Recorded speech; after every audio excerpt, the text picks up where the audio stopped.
Hi, it's me again. I'm going to show you how this thing can make this thing more useful or usable, whichever word is correct. I'm going to show you how to make it, and I'm going to show you how to use it.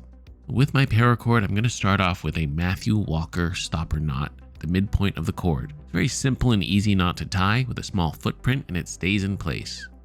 You make these back-to-back overhand loops with the cords running through the ends, passing through the opposite loops.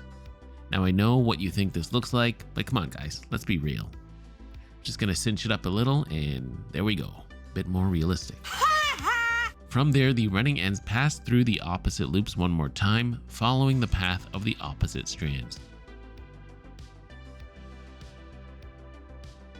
Let's firm this up and make sure you pass this loop that's up top slightly over the knot to get it to form properly.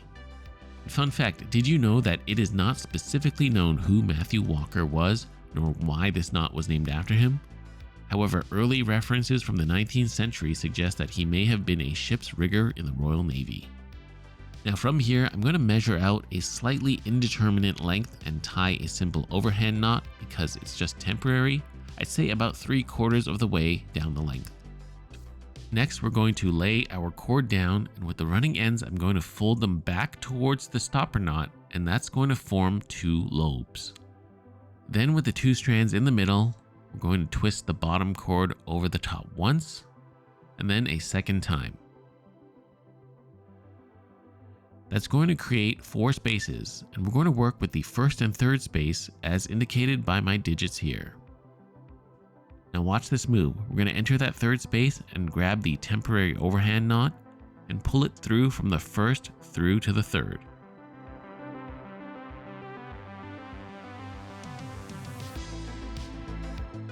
You're going to get something that looks like this. Now in case that wasn't clear, here's the B-cam view of the same process.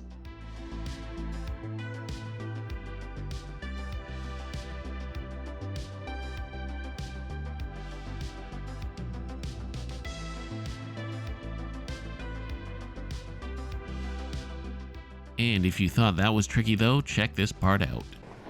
Are you watching closely?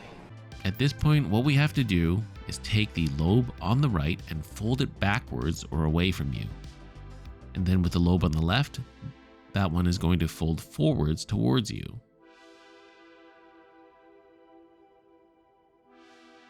An instant B-cam replay, there is the same move again. The lobe on the right folds backwards. The one on the left folds forwards. Make some space in the middle, and after that we have our bottle sling knot. And before we can use it, we have to tie our second Matthew Walker stopper knot. Now I guess you could have tied this one ahead of time, but I figured it'd be easier to adjust the length to where you want it before tying the second stopper. So feel free to play around with the lengths of the handles on each side to ensure that the stopper knot hooks onto the clasping knot loop and stays there. And as you can see, you can very easily adjust the size and position of the bottle sling knot, that sort of loop in the middle, just by shifting it back and forward. Anyhow, second stopper knot on, and we have our bottle sling.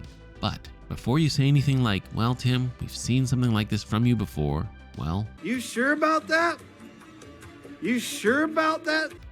so this is different from the previous version, as this is what's known also as a soft shackle. What's great about this soft shackle bottle sling is that you can undo the top handle, unlike the last one I showed you, which was kind of 2 fixed loops, meaning you can hang the bottle sling from just about anything, even a fixed or closed point, as each side of the handle can be undone. Also, it's just so much more comfortable to carry than holding onto that plastic lid retaining thingy. And the only downside is that whatever bottle you need to attach it to, you will need a lip of some sort for the paracord to cinch into. Shout out to Cloak on Reddit for inspiring this video. Hope you enjoy and try it out.